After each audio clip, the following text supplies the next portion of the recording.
I don't remember anything happening. And it's just so funny if I'm hearing all of this. And I'm not even in the picture. Did you record Kim O'Brien? What do I even need to record when I even wasn't there? They are all three of them are lying. I don't know. If someone says, for example, listen to me now. Okay. If someone says, Tasha, you broke this verse and you didn't break it, is the person lying?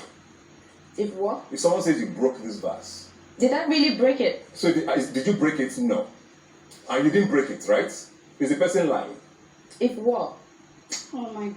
Hey, this one weak me. I weak, as in I am shocked. Please, if you are as shocked as I am, comment below before even this video starts proper, because I don't even know what to say. I was thinking of a song that would match up this whole scenario that played out with Tacha, Kim, Omashola, Esther, and Mercy, but then I just couldn't wrap my head around what exactly to sing or say. I know that if you do not watch this episode, you probably would be confused, that you'll be wondering what happened. But guys, the shock that I saw today, it's not possible that it's only me that feels this shock. So please comment below. Let us talk about it. Hi guys, welcome back to my channel. If this is your first time here, you're welcome. If you're a regular viewer, thank you so much for always coming back to watch my videos. On today's episode of the reunion show, Ebuka started with asking Kim that, oh, what's up? That, of course, we know why we are here. We're trying to be cordial. We're trying to clear things out. Does Kim have anything to say? Kim now said, yeah, that when Ebuka asked the question, yeah, he asked for a lot of people's opinions, not just her. So when she answered, she just answered a direct question. And if Tacha had a problem with the way she answered or had a problem with her, Tacha could have just walked up to her and said, oh, Kim, I have this problem with you, or you said this and I'm not comfortable with it, or I don't like it.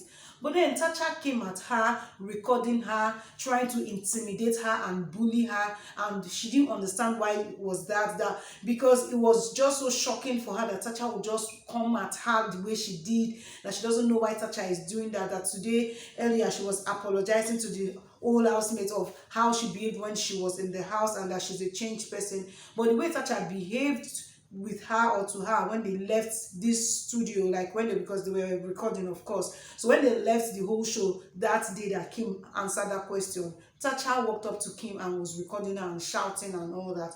So Ebuka now said, okay, Tacha, do you have anything to say about this? And Tacha goes, I don't remember anything. Ebuka said, these things that Kim just said now, are you saying that it didn't happen? She said she cannot remember anything. At this point, I was still like, okay, it's just Kim and Tacha. So Ebuka asked Kim, do you have any witnesses? Kim said yes, that Esther was there and Omashola was there. So at this point, Ebuka now said, okay, Esther, what do you have to say? Esther said she just saw Tacha saying fuck you to Kim, and then she saw that Tacha's light was on. She can't say for sure that it was recording, or she didn't look into Tacha's phone screen to check if it was recording or anything, but then she saw that the flashlight was on and she was directing it at Kim, and then she kept shouting, this is my car, this is what I've achieved at 23, what have you achieved, where is your car? And then Ebuka asks Tacha again, Tacha, are you going to say that these things that Esther is saying is true, or you're going to say you don't remember? She said she can't remember, that is not true. At this point, I was still like, okay. So Omashola now said he has something to say. Omashola now explained that, oh, this one that Esther is even saying is not even the full gist, that he was there from the beginning. He said he was in a car with Kim. He was sitting by the window. Then Tacha was driving past. Then Tacha won down her glass and then shouted, Kim, Kim. Kim, with her clean mind, you know, she didn't know what was coming to her or coming at her. So she just answered, yo, Tacha, what's up? And then Tacha goes, fuck you, Kim, fuck you, Kim. At 23, my confidence has brought me this far. At 23, I have my car. Kim, where is your car? You know, all those kind of things. And then she drove past. According to Omashola again, they met again at the entrance of the gate, and then Tacha goes again, where is your car? And Omashola said, he now pointed and said, this is Kim's car, just so you know. So at this point, when she came again and was asking and saying, this is my car, where is your car? He saw that Tacha was recording. He said, if you are claiming that you were not recording, you know that you are recording. You know, Omashola, he turned to Tacha and said, you know you were recording. You know, just leave him, you know you were recording. And then he said he saw the flash on, of course, pointing towards Kim. At this point, Kim was now really upset. According to Omashola, Kim was now really upset and she started answering her back, you know. But Tacha just went on and on about the fact that Kim doesn't have a car, she has a car, and then Kim is, you know, talking trash about her and all that. Ebuka now asked Tacha, Tacha, are you going to say that you still do not recall this event? Are you saying this event didn't happen? Tacha said this event didn't happen, that she can't remember anything, she can't recall anything. Ebuka now said, are you saying that they are lying? She said she doesn't know because she can't recall anything. So Ebuka said, if you don't know, it means they are lying. At this point now, I just want you to agree that they are lying, then I'll say, okay, I'm moving on. So she was not like, she now started explaining that, oh, I don't know, my confidence is a problem. Ebuka said that is not the answer to the question. At this point, Mercy now said, I beg, that she wants to talk.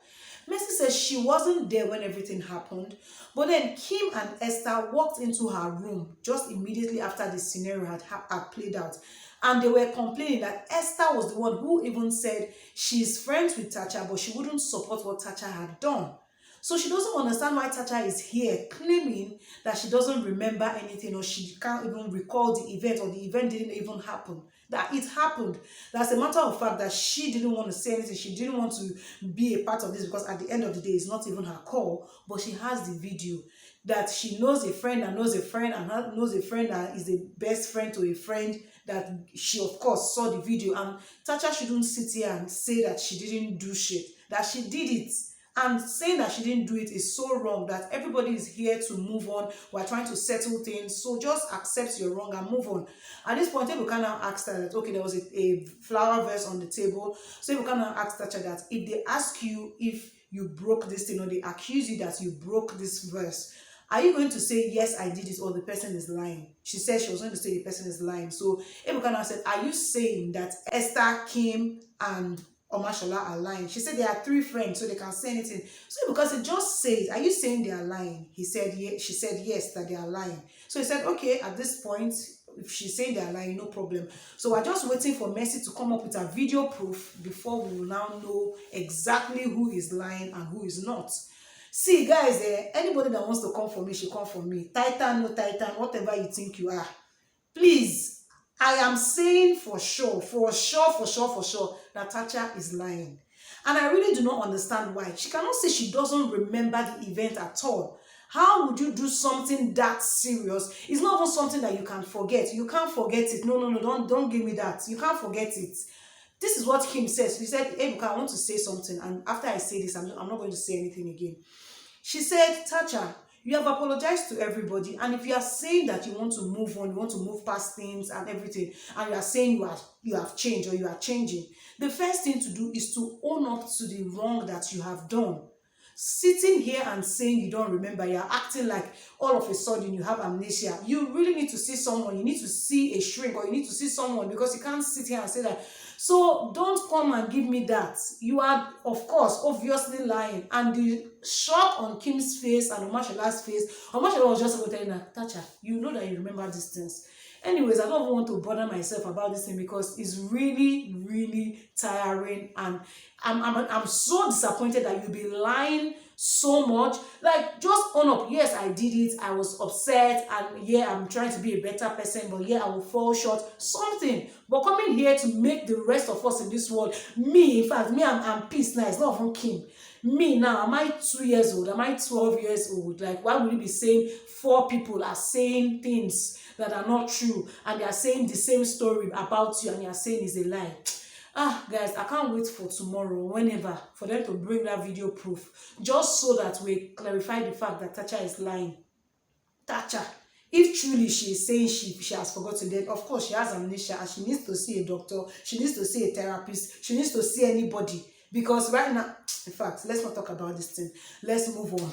Moving on, Ebuka now asked Esther that, oh, of course, the last time that everybody left, he saw that things were not really clarified. So does Esther have anything to say? Esther said yes, that she wants to talk about the way Frodd spoke to her, that Frodd said some things that was really hurtful to her, that a lot of people have been having some perception about her. Oh, they think that she's this, they think that she's that, and she doesn't really care, she doesn't mind. But somebody like Frodd, who is close with her, that she was really close with Frodd, they've shared so much, that how will Frodd say something like that to her, that it is very important for her brand and whatever it is she's doing, that if people see you in some kind of light, it will affect your brand. That for somebody like her, that after she has worked so hard, worked her ass out, and somebody will just come and say, oh, it is because of the fact that she has people or something, that was so bad, that Frodd shouldn't have said that. Even if anybody is going to say it, that Frodd shouldn't have. And even if he's going to think that somewhere in his mind and everything, no problem, but he shouldn't say it out, especially not on TV. So Ebuka asked Frodd if he had anything to say. Frodd said, well, that everything that has happened right here, that he's not going to even lie, that Esther made him feel bad as well, saying that he didn't ask her out, or he didn't make his intention known about the fact that he wanted a relationship with her. That he had worked so hard, that first of all, because of Esther, a lot of people had called him names. He has always lived with the whole perception that, oh, he's a fool for love, oh, he's a dumbass, oh, he's a woman rapper. A lot of things that people have called him because of Esther. And that is his own brand, and he also has a reputation to protect. But Esther always cares about herself, her brand. What about him? What about his own brand? That how will Esther still keep making people feel like he's still a fool? Because that is the point he's making. He said some things. He said, if I do not want to ask you out, so I don't want a relationship with you, what about all the things that I've been doing? He said, I've taken Esther to a lot of trips, like we have traveled first class a lot of times. I took Esther for Valentine's, abroad. We went to Dubai, and Esther is here, she will bring me, take me on a ride, and then she will leave me, that kind of thing. So he said when he came back the other time from abroad, he saw that this thing was not going to work and everything. So he decided to bounce. But then on his birthday, Esther shows up with one very sweet romantic message. He was like, man, this message is so romantic. And then he decided to, reach out to Esther and said, okay, let him reply the message, and say, these things you said, do you mean them? Do you mean these things? And then Esther came again. He decided, okay, let us see how we'll make this work. Then Esther is coming on TV to make him feel like he's still that fool, that stupid person, and he didn't ask her out. That how would Esther make him feel that way? That they even traveled and they came back, they had one very little misunderstanding, which was her fault because of Key, and she didn't even think of reaching out to him. All those things that she did, that for the fact that he said she had friends in higher echelon, that he's not saying that Esther is anything. He's not going to say that was what he meant. That he's saying that his relationship with Esther, or Esther putting their relationship out there for the world to see, is definitely going to make some people not want to render help to Esther, and Esther doesn't want that. And he can't keep being that. That was what he meant. At the end of the day, after going back and forth, Esther said that she has her own role that she played, and that she takes responsibility for some of the things that she did, or some of the things that she might have done that would have brought them to this place that they are right now. But then again, the impression that Frodd has given people is just so wrong, and is not good, because at the end of the day, people also painted her in a particular light. People called her a witch. People called her bad names as well, saying that she was, suffering fraud and everything. That she also got the hit. So Frodd shouldn't make it feel like, oh, it's just about him. At the end of the day, Frodd apologized to her that, okay, I'm sorry that I said that. I take it back. I didn't mean to, portray you in a kind of light. So I'm sorry about that. So they apologized, and then they moved on. So yeah, that was it for today, guys. If you know how this thing is doing me today, I just want to go and sleep, because I don't even want to process everything that is happening. This Tacha thing, guys, let's just, guys, say what you think on the comment section, okay? Let's relate, let's have this conversation. If you're yet to subscribe to my channel, this is the best time, this is the perfect time to do it, okay? Please hit the red button below. Until next time, I'm going to see you on my next one. Bye.